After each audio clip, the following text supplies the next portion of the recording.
पोटका प्रखंड क्षेत्र के रसूलचोपा पंचायत के पालीडी चौक में भूमि चुहाड़ विद्रोह के महानायक वीर शहीद गंगा नारायण सिंह का 133वां जयंती मनाया गया।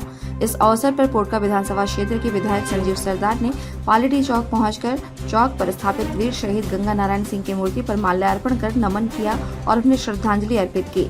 मौके पर झारमो प्रखंड अध्यक्ष सह 20 सूत्रीय अध्यक्ष सुधीर सोरेन, झारखंड आंदोलनकारी बबलू चौधरी, प्रखंड सचिव भुवनेश्वर सरदार, मुखिया प्रतिनिधि सुषेन सरदार, ग्राम प्रधान बोंकेश सरदार आदि भूमिज और अखाड़ा पालीडी के अध्यक्ष हरीश सरदार समेत काफी संख्या में समाज के लोग मौजूद थे।